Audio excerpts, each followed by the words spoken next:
On the 1st of January 1964, the first episode of Top of the Pops aired, a British music chart television programme that would broadcast weekly to the 30th of July 2006, quickly becoming the world's longest running weekly music show. Each episode consisted of performances from some of the week's best-selling popular records, and the opportunity to play on the show generally seen as making it big, as the show attracted around 15 million viewers per episode.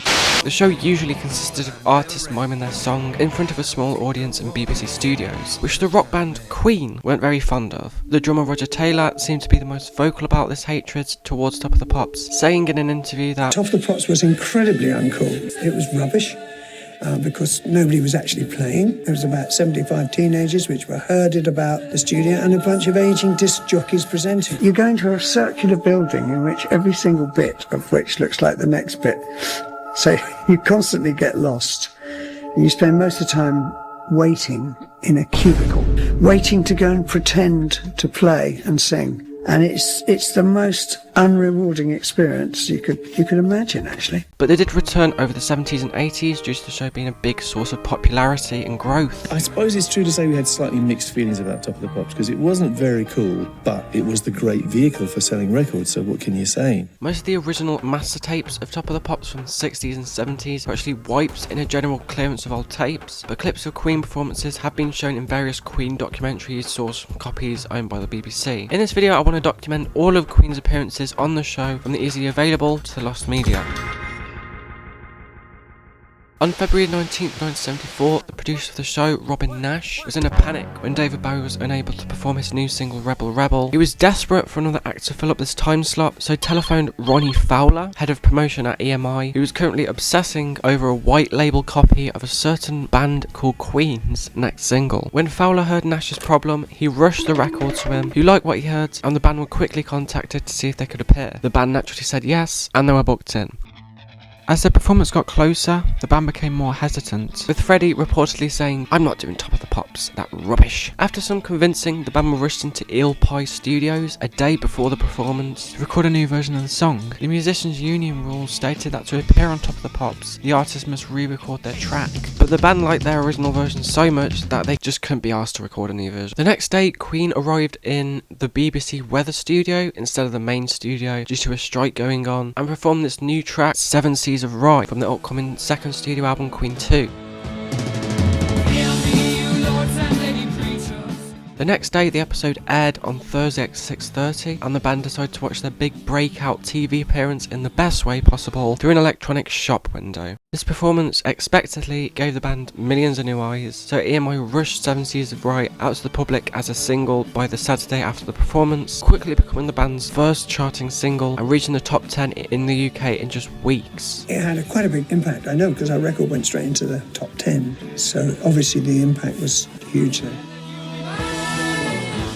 This episode was presented by Emperor Roscoe and included just one other performance from the Isley Brothers, with the rest being music videos and re-airings of past performances. The band were out of their element with this performance, as they weren't even playing their own instruments, with Roger looking back saying, The BBC actually had a set of plastic cymbals that went doop when you hit them, so they didn't make any noise. I think that sort of says it all, really. Due to their tour dates clashing with the BBC's schedule, most of the band's performances at Top of the Pops, including this one, were recorded without an audience early in the day. The best quality version of this video so far is from Chinwinder 2 on YouTube, and is comprised of 3 sources that have surfaced over the years: a bad quality black and white video with some coloured segments, shared by a user by the name of Pitrek on Queen Zone, a minute of colour footage from a Top of the Pops archive channel on YouTube, and footage included in the Days of Our Lives 2011 documentary and the Days of Our Lives Blu-ray extras. The Queen Collector, formerly known as Kurgan, did post a black and white version of the performance with bits that were better intact than Pitrek's version as well, and I'll leave a link to all this in the description. On March 13th, 1974, post the release of Queen 2, Queen came back to perform Seven Seas of Rhye again around midday. Airing the following day, this episode was presented by Noel Edmonds and included performances from Electric Light Orchestra and the New Seekers. The band unfortunately missed the airing of this episode due to a live set they were playing at Cheltenham as part of their Queen 2 tour, which received numerous delays and resulted in them playing at 1 o'clock in the morning. The best quality version of this video is again from Chinwinder 2, being a merge of 4 sources: a bad quality quality black and white video cleaned up by Chief Mouse, some clips of colour segments, again from PitTrek, a small clip of colour footage from a Top of the Pops archive channel, and bits and pieces included in the Days of Our Lives 2011 documentary and from the Days of Our Lives Blu-ray extras. The Queen Collector, formerly known as Kurgan, also posted a slightly higher quality version of one of the coloured snippets. 2 weeks later, on March 27th, the band flew from Isle of Man back to London to perform 7 Seas of Rhye again at around 4 in the afternoon. This episode, airing the day after, was presented by Dave Lee Travis and included performances from Hot Chocolate and Harold Melvin and the Blue Notes. In this performance, Freddie can be seen wearing his half black, half white costume, and Brian in a white Queen 2 style jacket and scarf. During Brian's solo, presenter Dave Lee Travis comes on stage with the band dressed as a cleaner pushing a brush for some odd reason. The same day as this airing, Queen performed in Aberystwyth in Wales, which meant a pretty long drive for the band. There was a long search for this performance after colour snippets from it were included in the 2011 Days of Our Lives documentary, which confirmed the existence of a third performance within the BPT archives. One collector would post a snippet onto YouTube in 2012 alongside clips of the other 7 Seas of Rhye performances in colour. However, he would suddenly disappear in 2014 while trying to sell these full performances to several Queen and Top of the Pops collectors, deleting his website and no longer replying to emails. But on May 17th, 2022, YouTube user Jeff Lee would post a near complete version of the performance, unfortunately with a massive watermark from the collector who first shared it. In response, the Queen Collector, formerly known as Kurgan, would post his own non-watermark copy to YouTube a day later, saying it's been around a long time and a watermark copy is never, in all caps, acceptable. Apparently, Dave Lee Travis had supplied Queen Productions Limited with this performance from a copy of the show he had in his private collection. This was also originally meant to be featured on Greatest Video Hits 1, but it surfaced too late to be included. Days after this performance, the single and the album managed to reach top 10 in the UK, meaning Queen were becoming a well-known and well-liked band in the UK.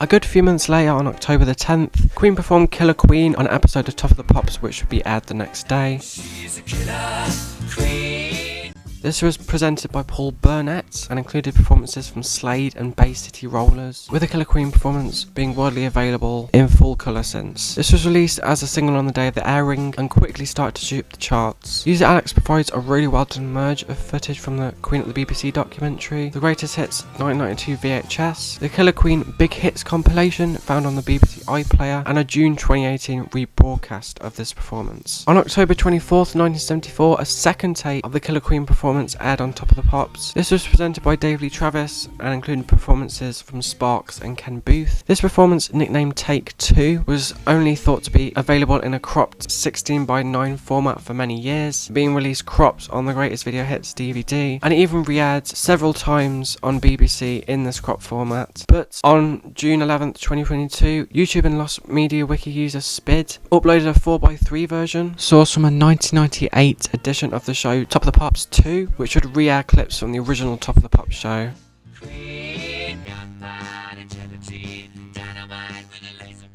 Later that same day, the Queen Collector would upload a higher quality and cropped 4:3 version from another version of Top of the Pops 2 from 2003. All of the footage from this performance is available in full colour, and Alex again provides the best restoration of this video, with the Greatest Video Hits version being merged with Kurgan and Spid's recording of the rebroadcasts. This performance was reenacted in the Bohemian Rhapsody biopic, a film which I'm not actually the biggest fan of, but it did give us a look into how the band felt about the BBC. I don't understand why we can't simply perform live. The audience will never know the difference. We'll know the bloody difference. This is the BBC, that's how things are done around here, all right? November 7th, 1974 saw yet another Killer Queen performance on an episode of the show, presented by Certified Nonce Jimmy Savile, and including performances from the Glitter Band and Sparks. The band performed in Newcastle on the night of this airing, where Freddie wore his signature coat from the last two Killer Queen performances. Once again, parts of this performance were featured on a compilation of performances on Extras for Days of Our Lives, but a full copy of the performance wasn't available until the 18th of September 2022, when user Spid found a wiped edition of this performance and uploaded uploaded it onto YouTube. The opening was unfortunately badly degraded and in black and white, but a good chunk of the performance, including the guitar solo, is available in full colour. By this point, the single was well in the top 10 in the UK and was quickly approaching the number 3 spot. Queen performed their fourth and final performance of Killer Queen on November the 21st, 1974, which was presented by Noel Edmonds and included performances from the Rhuyettes and Hot Chocolate. Unfortunately, only photos exist of this performance, and it's unknown if the band or any of the networks have any of the footage anymore. At the time of this performance, the single was at its peak, reaching the number 2 spot in the UK, unfortunately held off by David Essex. On November 22nd, 1974, Queen flew over to the Netherlands to mime Killer Queen on Avro's Top Pop,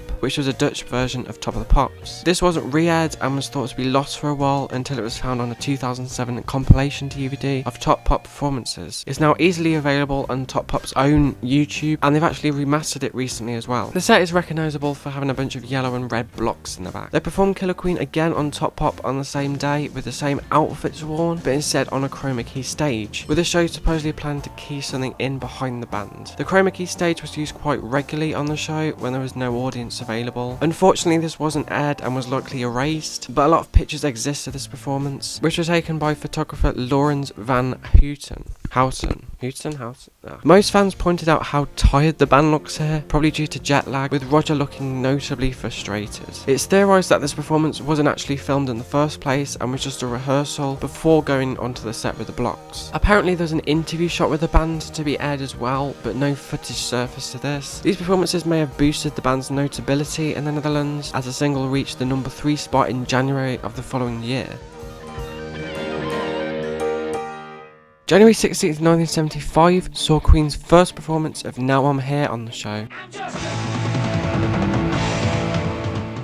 This episode was presented by Noel Edmonds and featured performances from Pilots and the Glitter Band. This includes an unreleased mix of the song, and due to this it is long sought after following its appearance in the 2011 Stormtroopers in Stilettos exhibition and 2015's From Rags to Rhapsody documentary. Many foreign users and collectors claim to own copies, however most of these leads went nowhere. The same collector who disappeared in 2014 while selling the performances of 70s of Rhye had also supposedly had a copy of this performance. Another collector on YouTube by the name of Gary J. Brom would post a snippet of the Now I'm Here performance to YouTube, as well as a few screenshots, but would refuse to release the entire video in any form. In response to some negative feedback regarding his release of the third Top of the Pops performance of 70s of Rhye, the Queen collector, formerly known as Kurgan, would upload the entirety of the long lost Now I'm Here performance on May 23rd, 2022, followed by Gary uploading his full copy with high quality audio but a massive watermark. For all the guitar nerds out there, this performance is the only footage of Brian May with a Les Paul guitar, and the album this comes from, Sheer Heart Attack, was released months before this performance on November 8, 1974, but a day after their Top of the Pops performance, the band released the studio version as a single. The band came back to perform Now I'm Here again on January 30th, 1975. The presenter was Tony Blackburn, and the episodes included performances from the Glitter Band and Steve Harley. No information is known about this performance, only one singular photo coming from an article about the 40th anniversary of Bohemian Rhapsody. It's unknown if the band or any of the networks have this footage. By this point, the single had reached the top 30, and the performance re-aired on the show 2 weeks later on the 13th of February.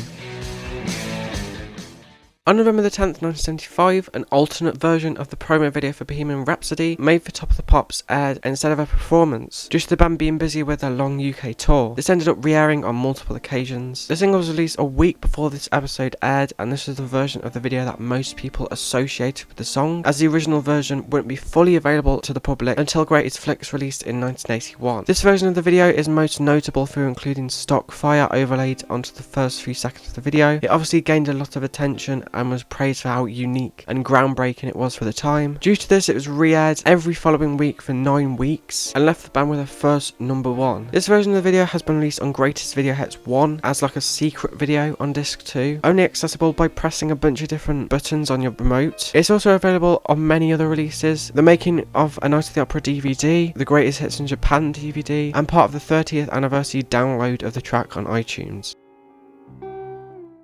On the 2nd of December 1976, Somebody to Love was performed by dance group Legs & Co. I work hard every day of my life. I work till I ache my bones. This dance group was created specifically for the show and made over 300 appearances on the show in total. Yeah, some pretty good choreography, yeah. Almost 2 years later, for the release of Queen's first EP, Good Old Fashioned Lover Boy was performed by the band on June 15th, 1977, and appeared on the June 16th episode of Top of the Pops,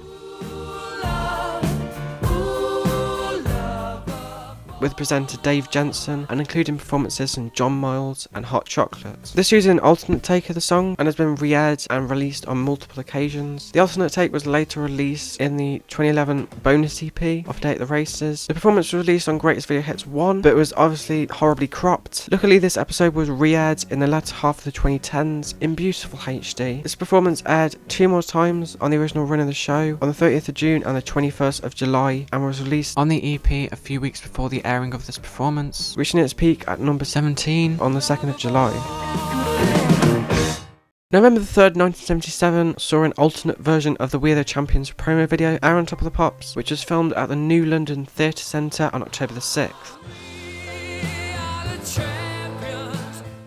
This was aired 3 more times in 1977, with the intro being slightly different each airing, sometimes having different coloured bars or different lesser boxing. The intro was notably in black and white as well, but a colour version was known to exist after a clip was featured in the Rami Malek interview on ABC in 2018. On Christmas Day 2021, user Lewis Ackers uploaded this version of the video in full colour after he said he found a master tape from an October edition of Top of the Pops, including outtakes and unedited versions of promo videos and live performances from that night. In April 2023, user Alex did a full restoration of this version, using the master tape, a BBC rebroadcast, and the Queen at the BBC video compilation. After the airing of this video, the single was boosted to the top 10 and just missed out on the number 1 spot a few weeks later, with ABBA getting in the way with The Name of the Game. I can't like that song, though. It's pretty good. On the 1st December 1977, We Are The Champions played over the audience, just dancing, which the show liked to do now and again. Queen were performing in Madison Square Garden in New York on this day as part of the News of the World tour. The music video for Fat Bottom Girls aired on the 2nd of November 1978 and again on the 16th. The Don't Stop Me Now music video aired twice in March 1979, with the audience dancing over it on the 15th. The Crazy Little Thing Called Love music video aired 4 times from October to December of 1979. The audience danced to Save Me on the 31st of January 1980, and the following week saw the video air. The audience danced to Another One Bites the Dust twice in September 1980, and the music video aired 3 times from September to October, with a dance performance from Legs & Co taking place on September 25th. The promo video for Flash aired twice on December 11th, 1980 and 15th of January 1981, with the audience dancing to the track on the 8th of January. Under Pressure was danced to by dance group Zoo, and also separately by the audience in November 1981, but Queen's last true performance on Top of the Pops aired on June 17th, 1982, with Las Palabras De Amor.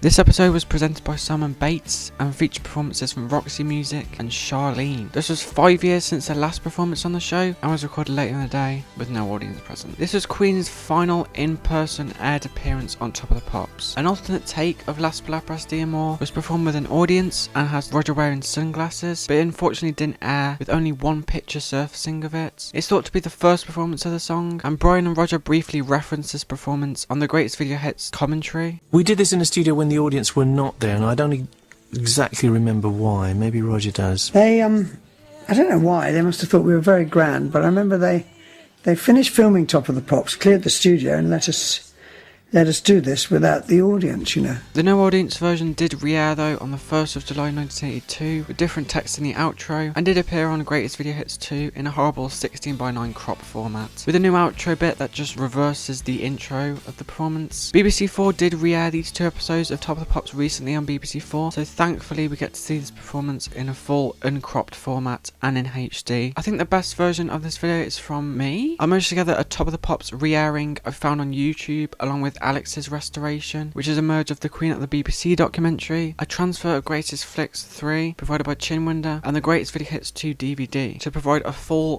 screen version of the video, and it's on my second channel, Oh No, if you're interested to check it out.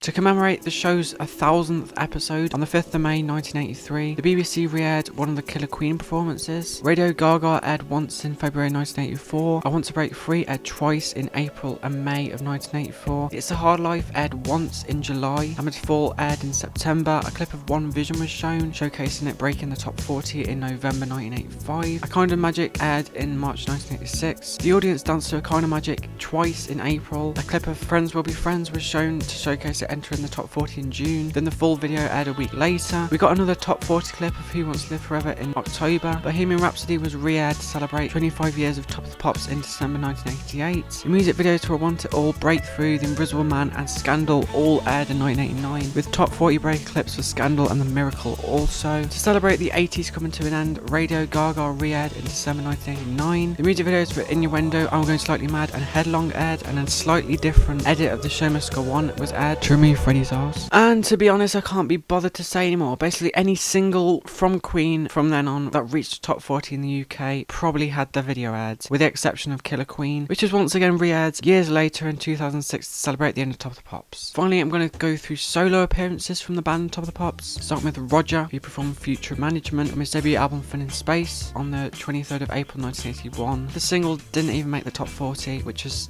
unfortunate. He also managed to perform on Top Pop with a bunch of mannequins. The audience danced to Freddie's song Love Kills on 2 occasions in September and October 1984. Clips of I Was Born to Love You and The Great Pretender were shown to showcase them breaking the top 40. The music videos for I Was Born to Love You, The Great Pretender and In My Defense were shown in 1985, 1987 and 1992. The music video for the No More Brothers remix of Living on My Own was shown 4 times in 1993 and left Freddie with his first solo #1, unfortunately after his death. The music video for Barcelona aired once in November 1987 but 2 more times in 1992 after it was featured in the Summer Olympics that year. Top 40 break clips were shown for Brian's Too Much Love Will Kill You, Driven by You and Resurrection in 1991, 1992 and 1993, with the videos airing just weeks after. He also performed Resurrection on the show with Cozy Powell on the 24th of June and the charity single Reaching Out with the Rock Therapy Group. Brian and Roger also appeared on stage on the 7th of July 2000 to perform the god-awful boy band version of We Will Rock You with 5. And John didn't really do a lot of solo stuff, so no appearances on the show for him. The band also made some kind of bumper appearances throughout the show, with 3 of these that have surfaced. One from May 27th, 1982 with just Roger and none other than Debbie Harry from Blondie fame. One on May 5th, 1983 with Roger and John on one episode to celebrate the 100th episode of Top of the Pops, and another on December 31st, 1988 with Roger and Brian. I think we're thrilled that people still want to put us top of their list. It's great. Thank you.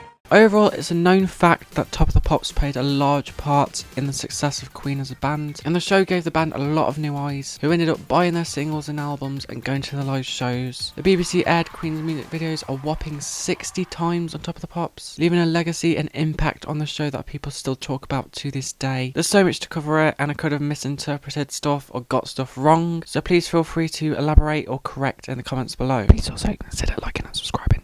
Just say. Things together, bad company, get things together, bad company, get things together, bad company, get things together.